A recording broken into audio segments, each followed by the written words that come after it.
again, thanks so much for coming up here and visiting with us. We do appreciate it. And I guess the logical place to start would be, could you just start from the beginning, just like maybe, kind of relate to me the situation of how you, how old you were and how you got into the medical service, and then how that got you into the military service, and just kind of start from how that all began. Okay. Well, in the fall of 1967, I must have been 18 or 19, I think. My friends and I were just sitting around in our dorm room at the School of Nursing we were attending, and one of my friends wanted to go talk to the recruiters in the town to see about the opportunities in military nursing. So we went to talk to the recruiters. As it ended up, I was the only one who went into the military, and I came in the military in March of 1968 as a PFC in the Army Student Nurse Program, and that meant that I had to stay. I was in school for my last year of nursing school, and they paid me as a PFC for that last year, and then I was obligated to serve 6 years in the military. And I went to after graduation, I went to officer basic course at Fort Sam Houston in September of 1969, and it was a 6-week course at that time. There were 300 women and men in our basic course, and it was just a very abbreviated officer basic training. And to go to the recruiter, what was your motivation? Did you just want to help people serving the country, or what were you thinking at the time? Well, I really felt like we really didn't want to go down and talk to a recruiter, but once the recruiter got our attention with the stipend that we could receive every month, and I thought it was a wonderful opportunity for myself because I came from a poor family, and I already had enough student loans that I didn't want to have any more. And the more I talked to the young man, I thought, well, this sounds pretty good. And he convinced me to go to Pittsburgh, Pennsylvania, to talk with the nurse recruiter, Captain Esther Brizantine. She had just come back from Vietnam, and she and I talked for a long time. And actually, I went in because of the money. And once I told my uncles that I was going into the military, they were so proud of me because they had all served in World War II. And I was the only one of my generation to go in the military from our family. So I guess it was kind of like I was following in someone's footsteps. And I knew being an officer, at the beginning, I thought being an officer meant I was going to be safe and not have to be in a remote area. Of course, I later learned a little differently. But it was Captain Brizantine didn't try to convince me to join the military. She just told me about her experiences in Vietnam. And she told me that there was training that could be provided that would be beneficial. And I thought that was a good thing. So when you were growing up in your teens and late teens and in nursing school, did you ever envision, did it ever cross your mind that this someday you would be in the military and be in a war zone? Never crossed my mind. I knew about Vietnam only because my father, anytime the news was on in the evening, this was in the day of 3 television stations, no cable, no nothing, black and white TV. Anytime any news of the war came on TV, my father would tell my brother and I to leave the room. He didn't want us to see the Buddhist monks setting themselves on fire. And so really I didn't have much knowledge of the war until I was in nursing school. And that's only because several people I knew ended up being drafted, and ironically enough, none of them went to Vietnam. They had jobs that kept them in the States. So it was just one of those kind of things. And when you got to nursing school and learned more about the war, and obviously the very difficult parts of it. Mm-hmm. Okay. I tell you what, do you need to take a drink of water? I could. Why don't you take a drink of water? I see you grabbing for it. Oh yeah, and again, you can just between Yeah. questions just Yeah. stop me, and we don't need to. This isn't going to be shown as a whole live type Right. of thing. So we're gonna, if you need to stop, by all means, just let us know. I get parched. That's Those whose lights aren't on. the Yeah. lights. They're pretty warm. Okay, I'm ready. You got a little water on your lip there. Okay, thank you. No problem. But, obviously, people know the consequences of war, and Mhm. even people in the medical corps can possibly lose their life as being around that kind of thing. Did you ever have second thoughts when you went to the recruiter? Did that ever cross your mind? Never. It never entered my mind that I would be ever in any danger. Never entered my mind that I could be hurt. Never in a million years. I had no idea, no concept at all. Because obviously the nurse recruiter served her year in Vietnam, and she came back and she looked pretty healthy to me. And I didn't know of anyone who actually was injured in Vietnam until I went to Vietnam. Even though, like I said, people had, from my high school class, had joined the military or had been drafted into the military, and they just never went to Vietnam. They had stateside jobs. So when you joined, did you think possibly you would be serving stateside, or did you? Well, I was told that I had my first pick of what hospital I wanted to go to, and I chose Fort Irwin, California, because that was the furthest point west that I could go to that would give me some sort of adventure. I wanted to be in the desert, I thought. And I was very happy with that. I had orders for Fort Irwin.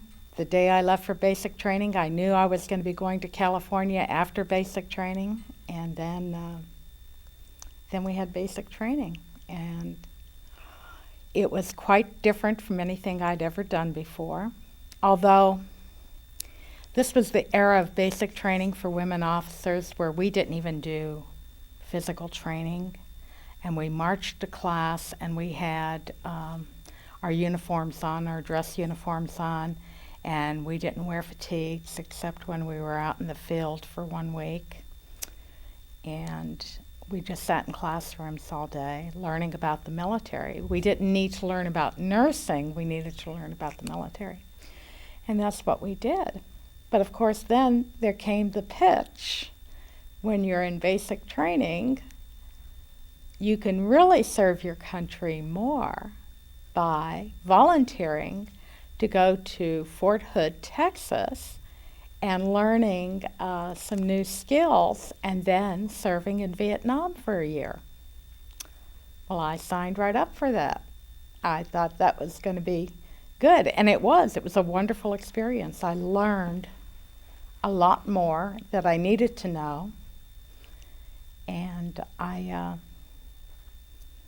spent not even 6 months, probably about 5 months at Fort Hood in wintertime. It's a huge, huge Army base. It was at that time, and I think it's larger today. So going to Fort Hood, you knew at some point after that was over, you'd be going. Yes, I knew, and there was one other nurse that I knew of from my basic training class that had also signed up to do the same thing, and she and I lived across the hall from each other at Fort Hood in the bachelor officer quarters. And we just didn't think anything of it. I mean, we were taking care of patients who had been wounded in Vietnam. Every day we worked in the recovery room, and every day we'd see these guys coming through, and I think we equated it with what we were going to be doing in Vietnam. We really didn't have any idea about what we were going to do in Vietnam. So when you saw these wounded troops stateside, did you ever have any second thoughts? Never. Never. They were wonderful young men. They deserved the best care we could give them. And it never occurred to me to be afraid I don't ever remember feeling fear until I got to Vietnam. But beforehand, I didn't think, I had no concept of what we were getting into. Absolutely no concept. When, I guess you knew you were going at some point, but, sometimes the realization doesn't kick in until you're packing your belongings, maybe until you're on the plane ride over. Mm-hmm.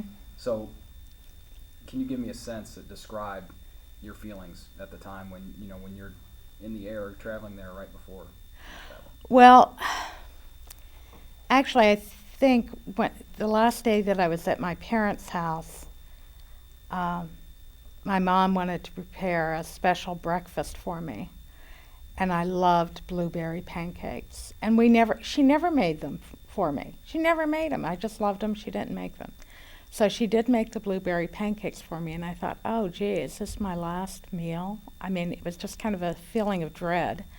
But then I had another week in Oakland, California, before we even left for Vietnam, where we were waiting for our flight to be assigned to us. It was a process back then. You just didn't get on a plane and travel. You had to go to, you had to check in with the flight people, and then they would assign you a flight, and then you had to sit around and wait, which hence the term hurry up and wait in the military. And so we weren't even afraid. Neither one of us really. I mean, we thought this was a big adventure. We were on this big plane there were 2 women, us 2, and the rest were men, and we were going on this big adventure. At what point can you describe when it set in that this was more than just an adventure, this was war? When we were landing in Saigon at Tan Son Nhut Air Base, usually, you have all the lights on in the plane because it's, especially at night, it's dark and and they're telling you you're going to be landing. Well, they shut off all the lights, and then we took this immediate dive to land. It wasn't like a normal landing. It was pretty scary. And the pilot came over the intercom and said that was to prevent us from being hit by anybody who was watching to see us. And, in some way we thought, oh, he's just pulling a joke. He's just doing just pulling a prank on us. When we got off the plane, we were ushered into buses that had wire over the windows, so nothing could be thrown in through the windows. And we were sped off to this little compound where there were dormitory-like buildings for us to sleep in, and we were told we needed to get to bed, and because tomorrow was going to be a long day, that sort of talk. About 2 hours later, there was an explosion, and we had no idea what to do because no one had ever informed us of what to do. There were sirens going off everywhere, and I think that's when we realized that this was not a safe place to be. And it was just some small ammo dump that had been blown up, and we learned then that we had to put our flak jackets and helmets on immediately if we ever heard a siren, and stay under our beds if we couldn't get to the bunker. Any second thoughts at that point? Yeah, but there's nothing you can do at that point. Even though we were, women were the only volunteers, there's nothing you can do when you're in the military. There's nothing you can do. You can't just go and say, sorry, I changed my mind. I owed the government 6 years of my life and just had to do what you had to do. So how soon was it before you were actually, treating wounded Patient. men, wounded soldiers? Well, the very next day we got our uniforms and were flown up to Da Nang to the medical command that we would be serving under. And so within 3 days, I was at On-K at the first hospital I served at, and that was the 17th Field Hospital. And we supported the 4th Infantry Division. And the second day the first day I got there, they said, you're replacing a nurse who was injured. And I said, oh? They had come, the VC had come and blown up our hot water heater in our nurses' quarters. And she happened to be in the bathroom. And she had facial injuries and a concussion, and she was being medevaced to a different hospital on the coast, and I was her replacement. So that meant cold showers. I never had a hot shower the whole time I was in Vietnam for 15 months. There was just no hot showers ever. So it was kind of scary. I mean, there was nothing I could do. There I am. I was just barely 21. I was one of those early bloomers, I guess. I graduated from high school when I was just barely 17 and graduated from nursing school when I was barely 20. And they had to recommission me twice because the first time I took the commissioning oath, I was only 20, and you had to be 21. That was considered legal age back then. Can you give me a sense, once you were in the hospital and there on site, what daily life was like? Just can you describe that in general? I know every day was different, but just in general. We'd have to report at 6:30 to the ward so that we could get the report from the night shift. There were only 2 shifts, and we worked 12-hour shifts. And after we listened to the report, we would start taking care of the patients. And at that time, we had 2 medics in the recovery room, and they would help with the basic care, like giving baths and stuff. Usually, everyone chipped in and did the work because 2 people to take care of 25 men is not enough. And we would get their medications ready, pass out medications, start IVs, debride their wounds, change their dressings, get them ready to go back to surgery, get them ready to be evacuated out of the country, and or to Cameron Bay. Sometimes if they were not injured severely, they would go to Cameron Bay or to Japan to recuperate, and then they'd be sent back to their units back to the fighting again. And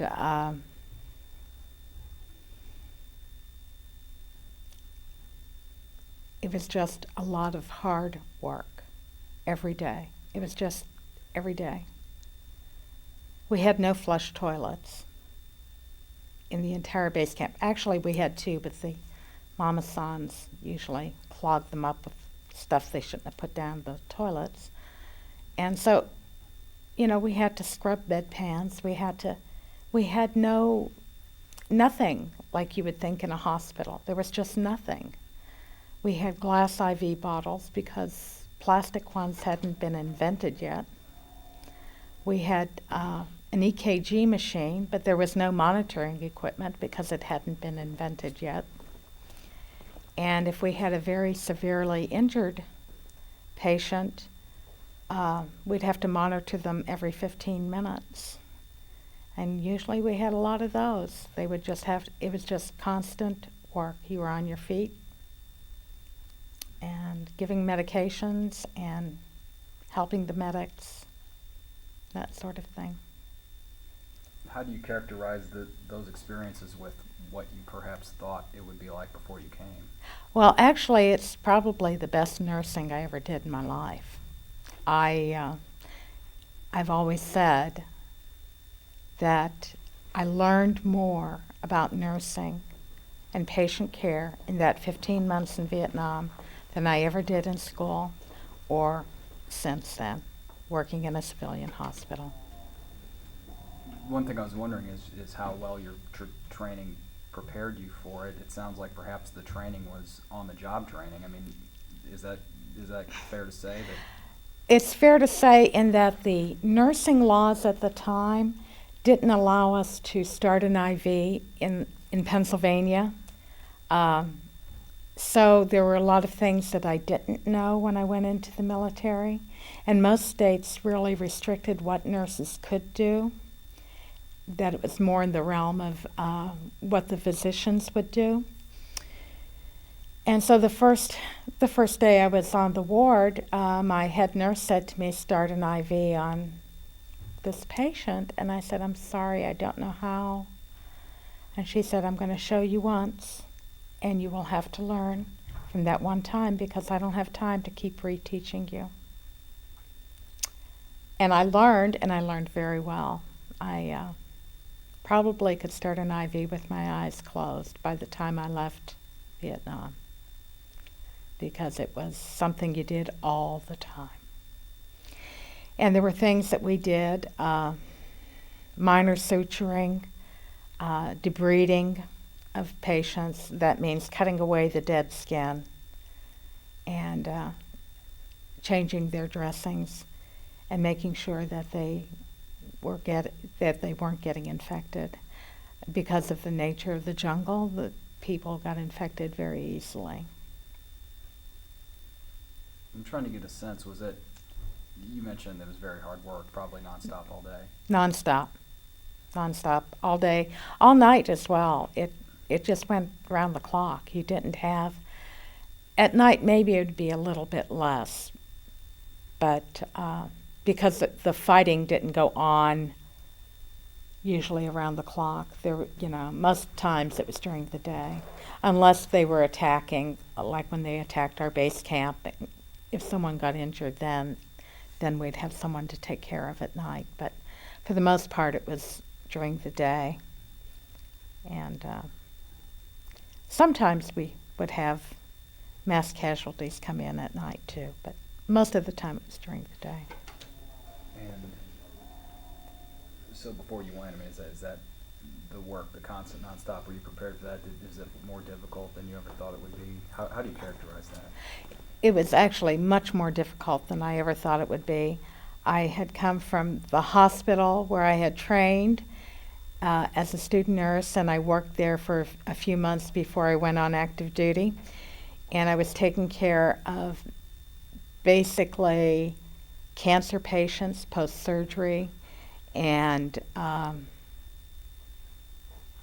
with 12 patients on a ward and an abundance of help to take care of those patients, to going into the military and taking care of 25 people at once. And if you're on night shift by yourself with one medic, that's a lot of people to take care of.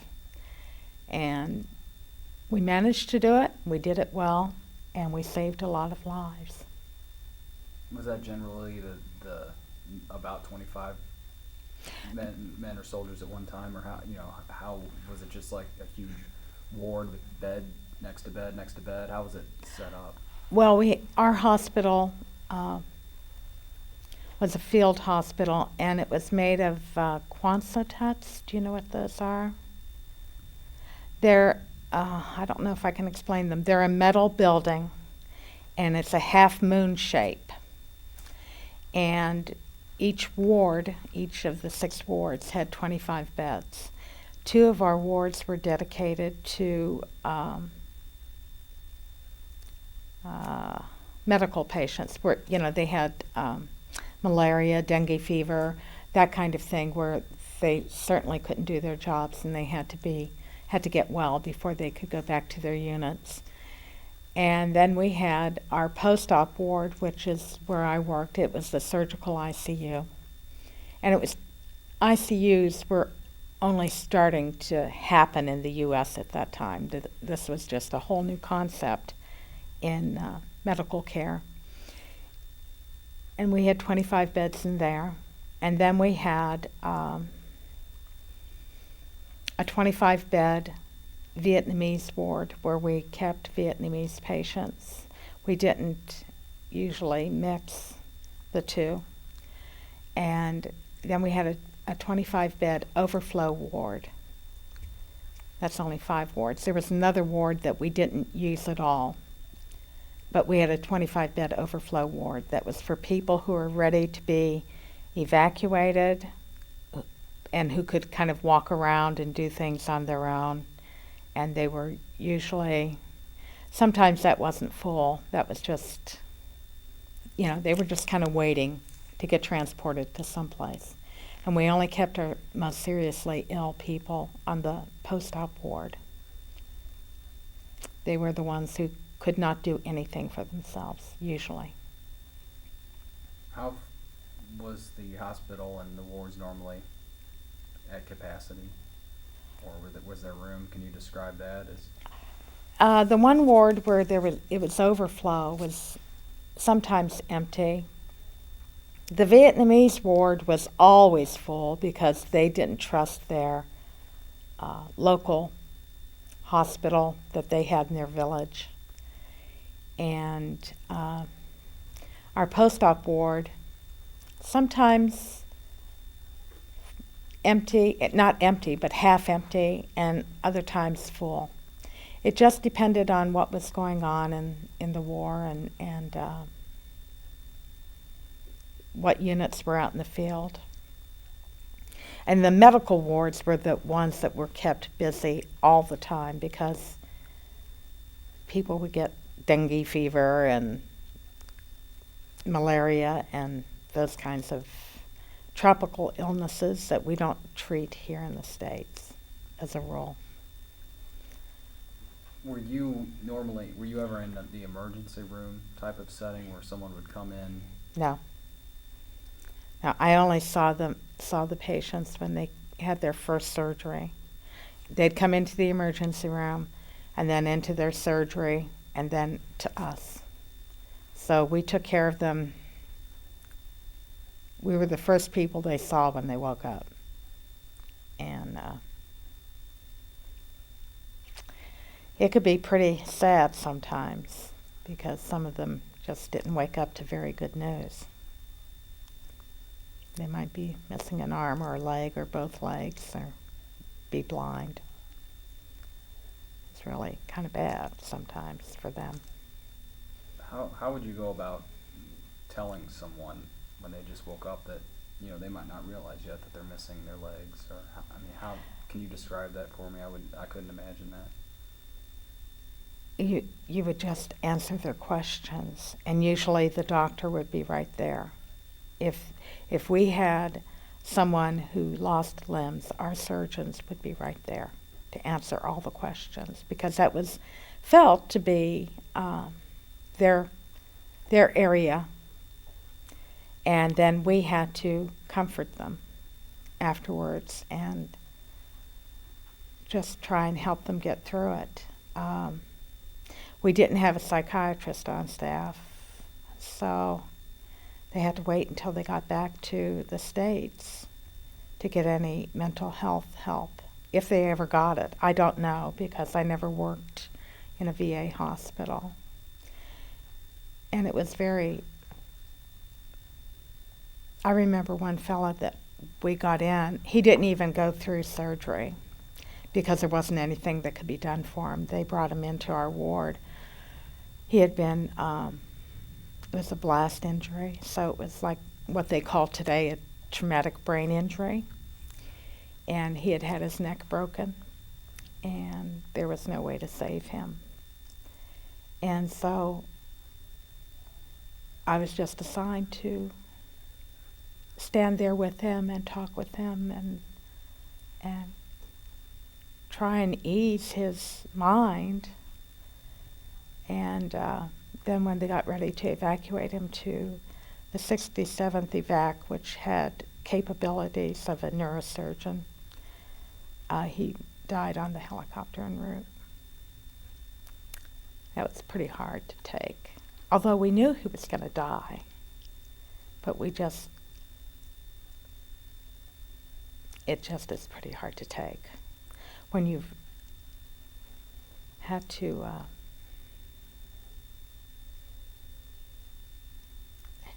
form a bond with someone so immediately, and there's quite a few of those. But the bad thing is we don't remember the names of all these people. And I think some nurses wrote journals, but I never did. And it was just really some people it's just too difficult. If you'd like to take a drink. Yeah, I think I better. Yeah, we can take a. We appreciate you sharing that with us. Yeah.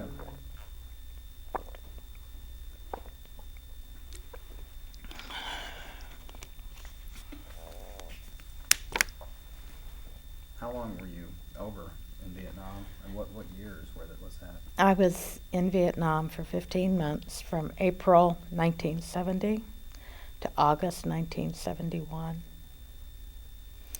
And I served at the 8th Field and 17th Field.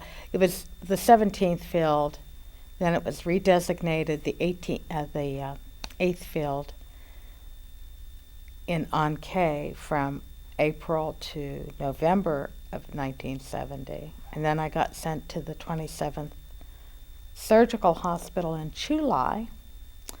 And when that hospital closed in May of 1971, I went to Saigon till August of 71, to the 3rd Field Hospital in August in Saigon. And that was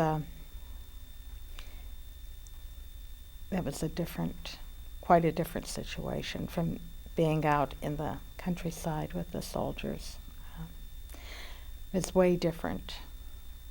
But the hospital in An Khê was a very, very primitive hospital. We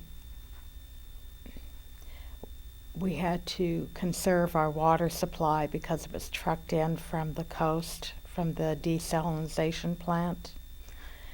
And so we always were water rationing and saved the water for the patients because they needed to be clean, they needed their fluids by mouth, and they just needed to feel that they were safe. And unfortunately, even though we liked to pretend that we were going to be safe, we couldn't be safe because the VC we had a mountain in the middle of our base camp. It was called Hong Kong Mountain. And our hospital and nurses' quarters were at the base of it, where, and there were tunnels throughout this mountain, and the VC would come through there. And they would go down and bomb this place and do that to that place. And one night they attacked the airfield, and I don't remember how many helicopters they put charges on and blew them up. And so I don't want to say we were always under attack, but it seemed like every night that I worked nights, I was spending my time in the bunkers, and when we had an alert, we had to move the patients that we could move into a bunker where they could be, they would be safe. It had huge timbers for the walls, and then there were sandbags over top of everything. And there were beds built in, just, some wooden beds built into the walls. And we would put our patients in there. And the ones that we couldn't move because they were too seriously wounded, we had to put mattresses on top. And then the night nurse and the night medic would stay on the ward with those patients. And our medic would have a rifle, and since we were medical personnel, we could carry a personal weapon, and I just never did. I never even thought about carrying a personal weapon. I probably would have shot my foot off with it because I didn't know how to use it. So even with those attacks going on, it seemed all the time that wouldn't have given you any peace of mind to have one? No, because I knew I didn't know what I would be doing with it. There's no way. Even today, I haven't fired a weapon. I have not fired a weapon since basic training, and just probably would not do it again. I don't like the sound of them. No, because I had a medic who had a rifle. I figured that's his job. He's there to protect me and the patients, and they always did a good job. We never had anybody break in or anything during what we call an alert situation. It was a red alert, and we just did the best we could. We moved those, and our job was to make sure those patients were safe and that they could get well and go home to their families. How far was it to take, you heard those blasts, to take them into the bunker? I mean, how long would that take? Can you give me an idea of Well, the process?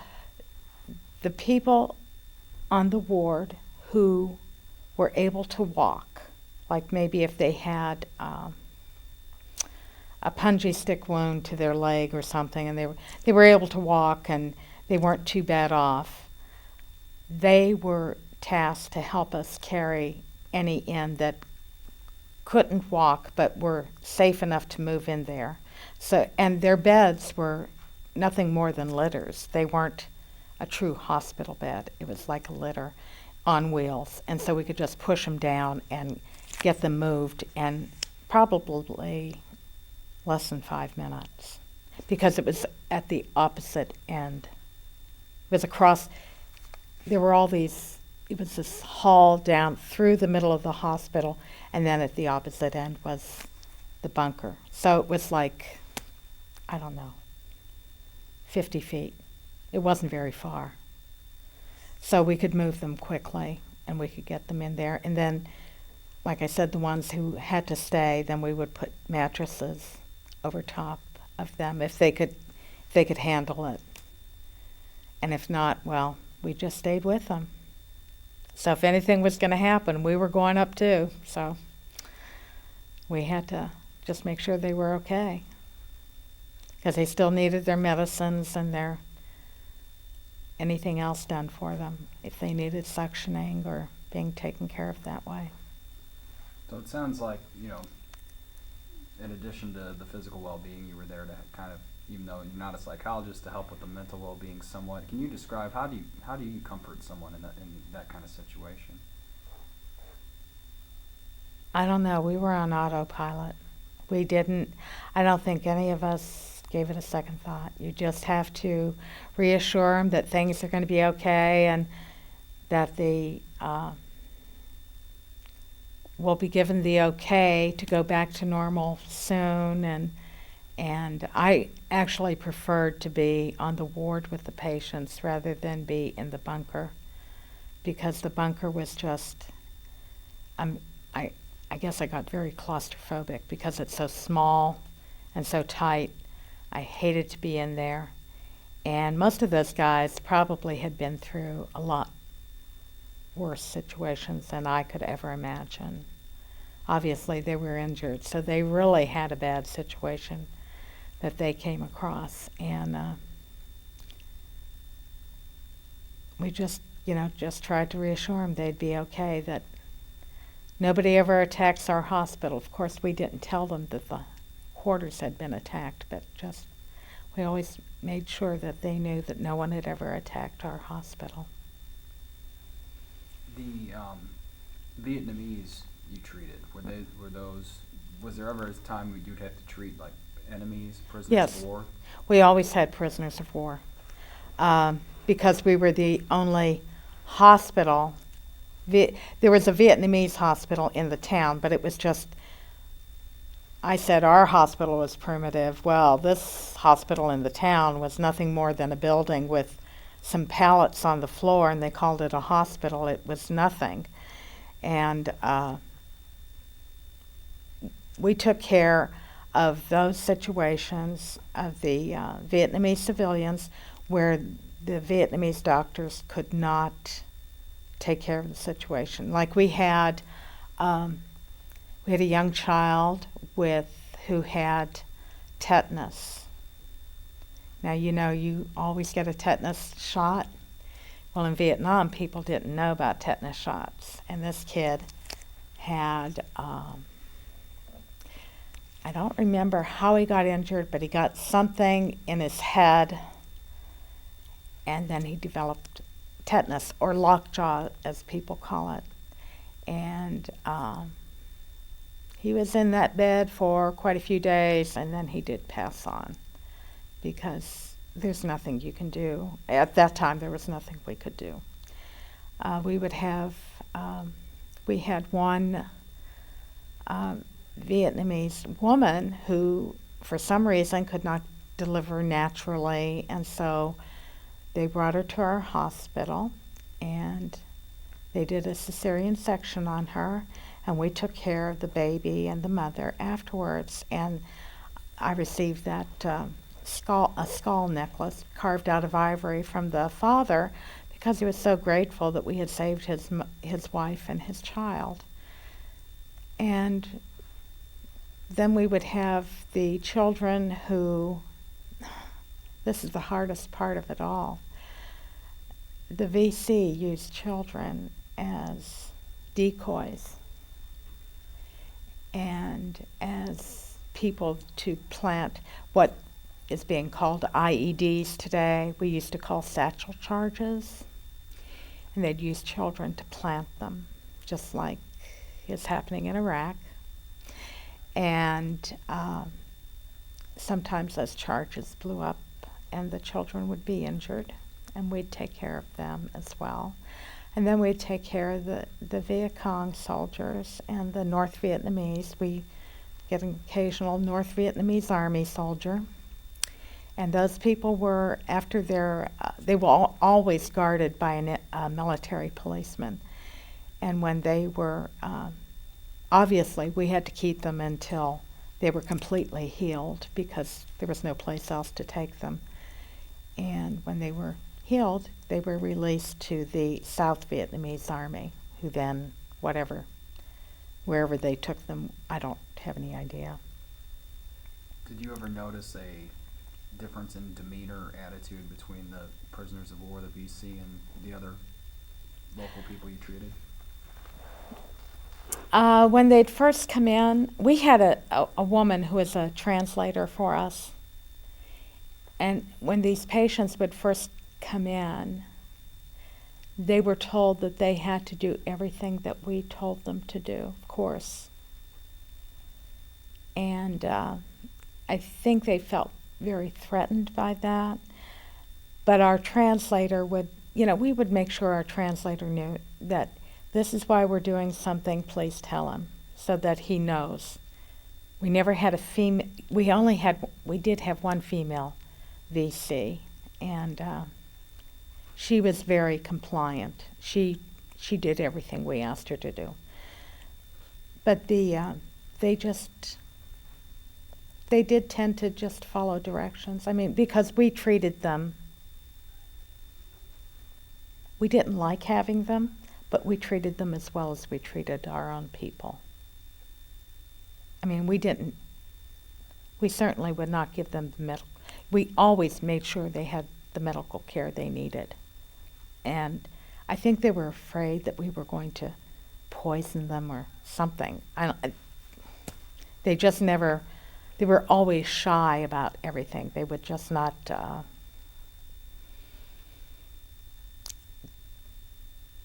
they were afraid to ask for anything. And we'd have to make sure the translator let them know that they could ask if they were hungry or if they were thirsty. They could have whatever they needed. It was not going to be withheld from them. And we never, the Vietnamese intelligence and our military intelligence never came into the hospitals while they were there. They just let them have their medical care. I'd be interested to know your attitude toward the VC. Last week, the gentleman we had in, the Special Forces pilot, said he never had any compassion for them at all because of the ways and the things he saw, the tactics they used. And perhaps coming from the perspective of a nurse, it would be different. Can you describe your attitude toward them? Did you ever see them as just, these are people like me, or was it more you didn't have compassion? Can you just describe that for me? I think I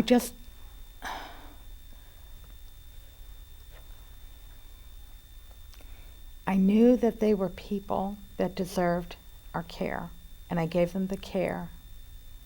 I didn't like them at all, but I did give them the care they needed with no reservation. Did not care for the NVA or for the VC at all. Some of the South Vietnamese people that were supposedly our friends, they were wonderful. Our translator, who was supposedly our friend, wasn't. She was VC. We found out after we moved. So, there we are, trying to do the best for her countrymen, and we get slapped in the face by a translator. So who knows what she was telling these people, because none of us were fluent in Vietnamese. It's a very difficult language, like most Oriental languages are. So. Was she there perhaps to gather intelligence, or what was her purpose? Did they ever know? I don't know. I think she probably was. I think she was there to gather intelligence, and the thing is, we only had her on the Vietnamese board, so she was never able to get much intelligence. I mean, I guess if we talked about something, but we wouldn't know any tactical things from the units. They wouldn't, we would know when somebody was overrun or something like that, if a landing zone was overrun, or because we'd get patients, but that would have no use to the VC or NVA. So I don't know what her deal was. And maybe when she was on her way home from her job every day, maybe she passed through another area and collected information from somebody else. I don't know. Obviously, in a time of war, Sorry, do you need a drink of water? No, I'm just playing. if I start to ask questions and you do, just stop me. Okay. That's fine. Like I said, we're going to edit this, so Yeah, that's not that's a problem. okay. Obviously, with the war comes the politics of that war back home. We see it now with the war going on. Yeah. We saw it during Vietnam. Is that something that, can you describe, is that something that you all ever even thought about over there? Did you put it out of your mind? Can you kind of characterize that for me? Well, I know that there were several different aspects of the politics. First of all, there was this big women's movement that was starting back then, the Women's Lib movement, okay? And I remember getting a Stars and Stripes newspaper one day. We didn't get to see them very often, but occasionally we get one. And on the front page of the Stars and Stripes newspaper was a photograph of some women in New York City burning their bras in a barrel in Times Square. And all of the nurses thought, gee, if you women want to be liberated, just join the army and see the world like we are. Because we were given equal treatment in the military. And we got equal pay for our rank and all of that. And so we couldn't understand what these women were doing. We had such a different perspective of life. Then, of course, there was the war, and that was, most of us felt that we should just go into North Vietnam and set off a little nuclear bomb up there and let's end this war already. And that would have been the way to do it, which would have not been a very good thing, I guess, but it was one way to end the war that would have had a lasting impact.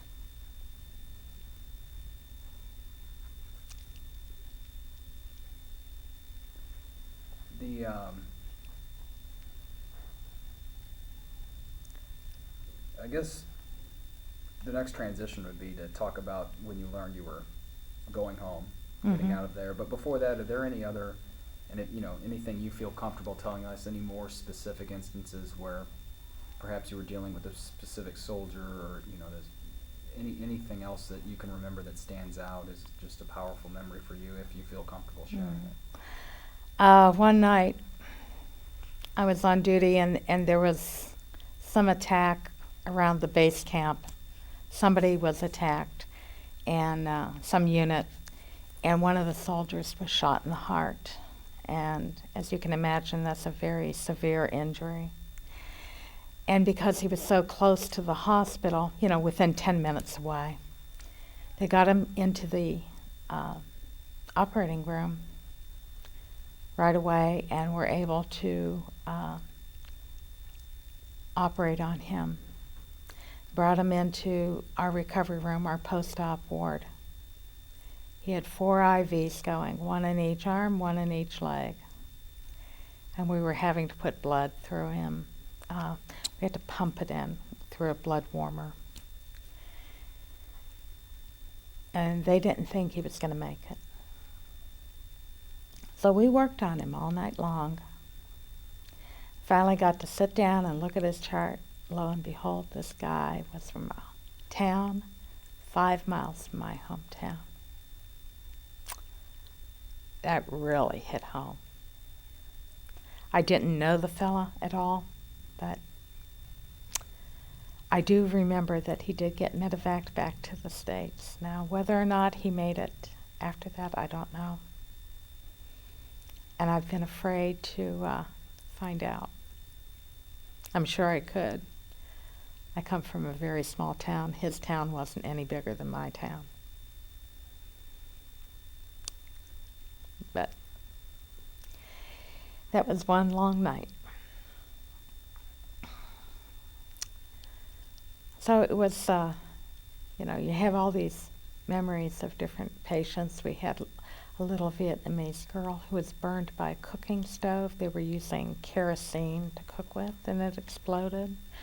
She was burned over 90% of her body, and that was just terrible. But we couldn't really do anything for her either. She eventually died. And she died due to infection. That's how most burn patients die, is from infection or dehydration. They were just, after I had spent the 7 months in An Khê and the 5 months in Chu Lai, when I was sent to Saigon, I came there wearing, of course I had my fatigues, that's all I had, and the nurses in Saigon wore white uniforms. Stateside white uniforms with the white nurse's cap. Of course, you probably don't know what a nurse's cap is. And white shoes and white stockings. And the chief nurse said to me, "Lieutenant, you're going to have to start wearing white uniforms." And I said, "Colonel, I don't have any." She said, "You're going to have to get them." we went round and round for several weeks, and finally the hospital commander stepped in and told her that I wasn't going to be wearing white uniforms because there weren't any to be had, and there was nothing she could do about it. And but that lady just was insistent that all of her nurses wear white uniforms. I don't know where she ever thought I was going to get them. It's not like you could walk down to Sears Roebuck and get a white uniform. There weren't any in the supply room for me, so it just always puzzled me. I just kind of, by the time I was in Saigon, I was just kind of like, just leave me alone. I don't want to deal with you people down here. Saigon was the Pentagon of the East. There was Pentagon West in Washington, D.C., and Pentagon East in Saigon. Too much of a Pentagon mentality. Can I ask a quick question? Sure. Really quick, Matt. And when you can direct this towards your question back towards Matt. But, Okay. Can you describe the sights and the smells and just the feel of being in one of those wards? And, you know,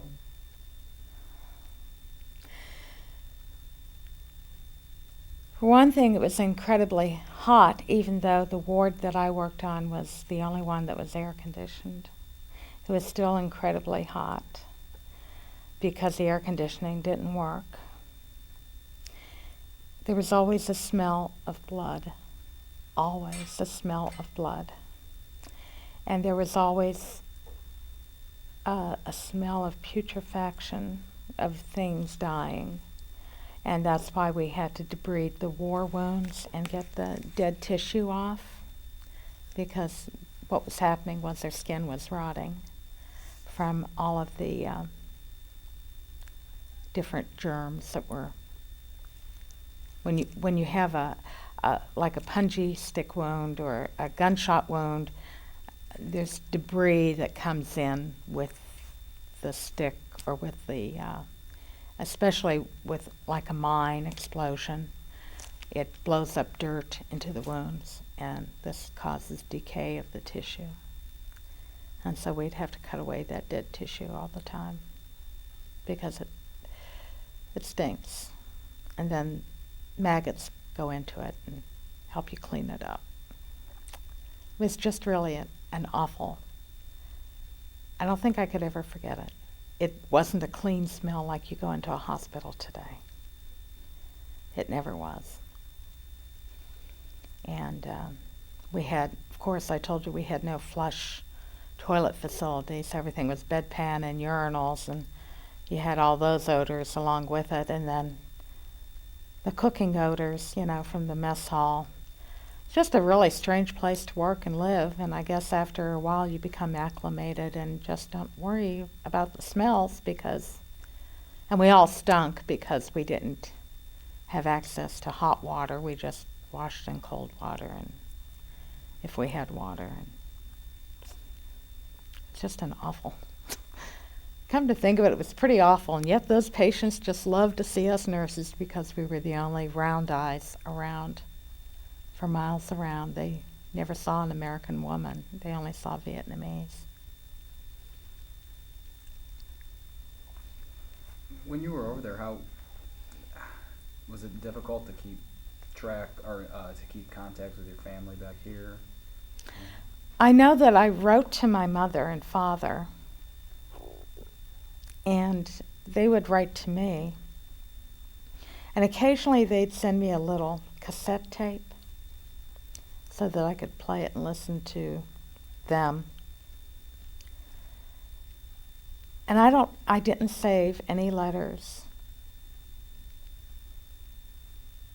And I do know that my friends wrote to me because I got some photos of someone's wedding, but after you've been there for a while, you tend to not care about things that are going on back there in the world, because where you are is more important than the frivolities of everyday life in the U.S. It's kind of the attitude we had. It was much more important for us to take care of those guys than anything else. when you were going to be coming home? I actually chose my own coming home date. My original date to come home would have been sometime in April 1971, but I extended a few months so I could come home with my boyfriend, who is now my husband. I met him over there, and I chose my date to leave Vietnam as August 3rd of 1971 so that we could fly home together. And then he ended up having to come home early because he had a death in the family. So I still came home August 3rd. And I knew it was just, you're going home. I could have stayed there, though, forever. It would not have bothered me in the least. I could Why is have. that? Just because I felt I was needed there. Much more so than in any job here in the States. And it was only because my tour was up with the military that I had 2 years in active duty, and then I was going to do 4 years in active duty to pay off my obligation to the Army. Can you tell me just a little more about how you met your husband, the circumstances? Well, this was in Chu Lai. He worked at an Army Mars station. Do you know what that is? It's a military affiliate radio station, and it's a ham radio station, and what they were able to do was to contact ham radio operators in the States, and from there they could make a relay phone call to wherever in the States, a collect call, so that you could talk to your family. So I had scheduled one of these phone calls to my family, and I was supposed to show up, and of course something happened in the hospital and I had to go into work, and I didn't make it, and he called me, and we started chatting, and then we decided to meet, and the rest is history. He was a sergeant and I was an officer, and that's called fraternization, and you could not do that back then. You could not. I wasn't supposed to be going out with an enlisted man. That was a big no-no. I was not a very good person back then. No, I was a very good person. I just didn't always follow the rules. The rules that seemed kind of silly. He was a nice guy. There was no reason. So we eventually got married. Well, I can understand that, especially after, what you've seen over there. I mean, you understand there are things in life a little more important sometimes. I'm going to need to change these tapes, okay? Sure. Okay,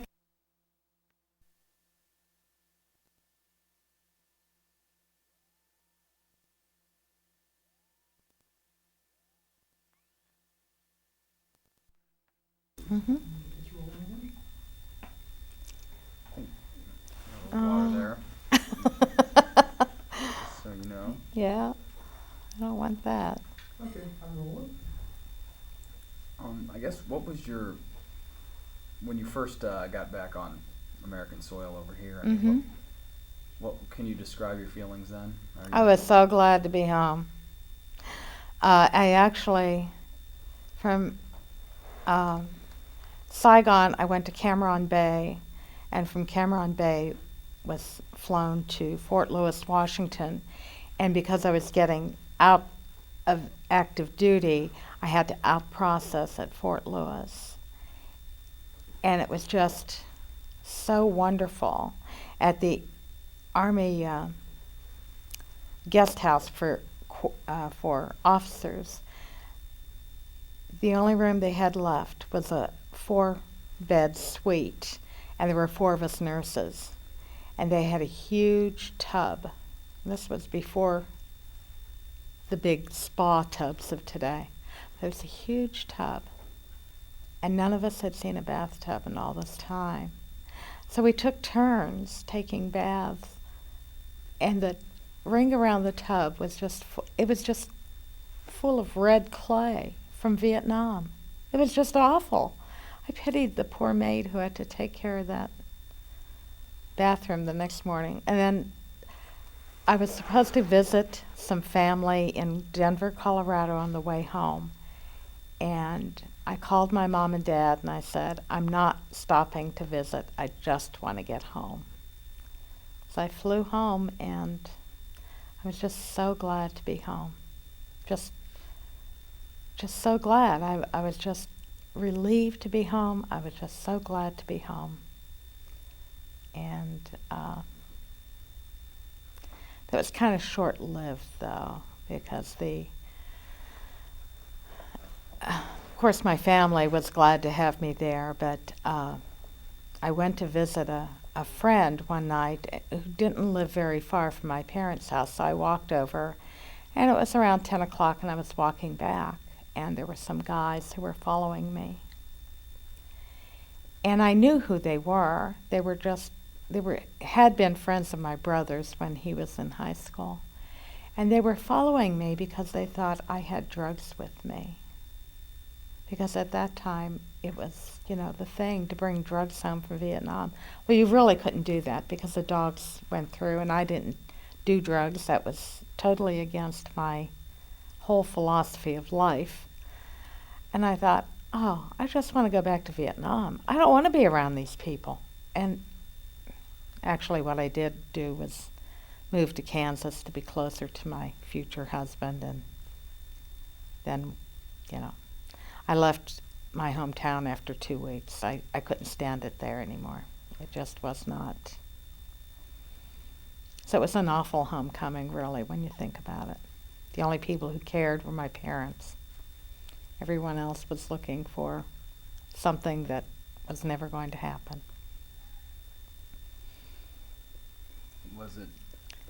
Did your perspective just change from being over there, or what do you think happened? I mean, why did things change? Well, I think things changed because prior to my leaving for the military, I would have never thought that people in my hometown were even using drugs. It just wasn't done. And when I came home after 2 years in the military, the whole town had changed. It was just, I didn't want to be around that kind of town anymore. I mean, it was just, and I come from a very small town of 1,100 people, so I knew mostly everybody in that town. And to see the way drugs had infested the high schoolers and people my brother's age, he was 2 years younger than I was, just really saddened me. I didn't want to be around that. And I, knowing that I was going to be moving to Kansas to be near where my future husband was assigned, he was assigned to Fort Riley at the time, I knew that area would not, the drug situation would not be as intense because drugs are a big no-no in the military. I mean, people just got kicked out for using drugs. They were testing and all of that sort of thing. You just got kicked out. When you were over there, did anyone ever use drugs that was in the military around? You always hear that people were using it in Vietnam, and the gentleman we had in last week said he never saw anyone using them. I never saw anyone, not in my hospital. There was one medic who did try drugs one time and overdosed, and we had to get him situated, and then he got kicked out of the military. Because he was a medic. He shouldn't have been doing that. I mean, that just, And then when I worked in Saigon, I worked on a minor surgical ward, and it was a locked ward because we had guys there who were detoxing from drugs. But all of these guys were working desk jobs in Saigon. I never heard of anybody who was out in the field actually using drugs because they had to keep their wits about them or they were going to be killed. And these guys who were working desk jobs in Saigon didn't have to. And so there was they'd usually have 5 to 10 people detoxing before they sent them home. So would you say your experiences and your service has changed your outlook on life? definitely. How would you describe that, how it's changed? I'm very, very, very conservative. I used to be very, very liberal, and I'm just very, very conservative. As the years have gone by, I've just become more conservative, more of a patriot. I would have, and actually, it's only been since 1994 that I would even tell anybody that I had served in Vietnam. And it's only because of the way Vietnam vets were thought of. And someone told me that I needed to just let the world know that women are veterans and that we did do a good job. And we weren't the crazy, stereotypical veteran that the media portrays. You know, every time for a while there, every time there was a shooting, kind of a wild shooting like they're starting to happen in schools, they'd always say, oh, he's a Vietnam vet who did this, you know. Sometimes he wasn't, but the media would portray it as being that sort of thing. And I've just become more concerned about how our country is viewed around the world, and how the military is reacting today, and how people are reacting to the military today. Did you ever see any protesters when you came back? Just in one of the airports. And the escorting officer, it was at SeaTac Airport, the escorting officer got us, instead of taking us down one hallway, he just detoured us to another hallway so we wouldn't have to see them anymore. And that was about the only ones I ever saw. And when I was in the Pittsburgh airport, they even held an airplane for me because I was returning Vietnam vet, so that I wouldn't miss my next flight. That's kind of unheard of. That was unheard of then. It's kind of unheard of today. I don't know if they do that much. What was your opinion of the protests and the protesters? I think a lot of those people were uninformed. They had valid, I would think that a lot of them thought they had valid reasons for protesting, but I think a lot of them just didn't have too much to do. They had a lot of time on their hands and too much money and just needed to grow up a little. And some of them, I could almost understand men being afraid of going into the military if they were drafted. But if they were in college, they had a draft deferment. And I never even knew of any people protesting that weren't college students. There might have been. I just did not know of any, even when I was in school. No one I ever knew protested. And I went to the University of Pittsburgh, just never heard of it. It just didn't happen. It was only, I think it was media-led. I hate to say that, but I think it was just kind of that kind of thing. It grew out of proportion to what it really was. And what did you think of the media coverage as far as you actually being over there? Mm-hmm. I How never come- saw a reporter. Not once. Not ever saw a reporter. They never came to our hospital. They never interviewed, all 3 hospitals I was at, they never interviewed a patient. Just like we never saw any of the acts that came over to entertain the troops. They never came to any of the hospitals. We never had a Red Cross person come to any of our hospitals to help our soldiers. So I guess I'd say they really, I don't have any respect for the reporters or the Red Cross or the people who supposedly were there to entertain the troops. They really didn't seem to seek out any of the troops. They really could have used it. As far as the coverage you might have seen stateside, Mm-hmm. I mean, how did that compare with your actual experiences? I mean, you think Well, they were usually covering, they'd go out around Saigon, around Cu Chi, and those areas that were easy to access so that they could be back drinking that night on Tudo Street. So they, they weren't out there. They were out there for their little media shot for the day. And that was it. They don't really, if any reporter would be embedded like they were during the start of the Iraq War, that would have been a miracle. But they didn't do that.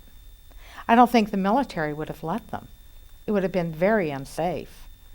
I mean, it was unsafe for the military, but, it would have been very unsafe for them to do that. But they didn't do it.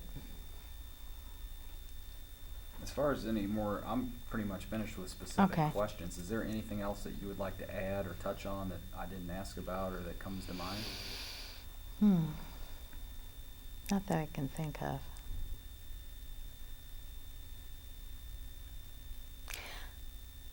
I just want to say that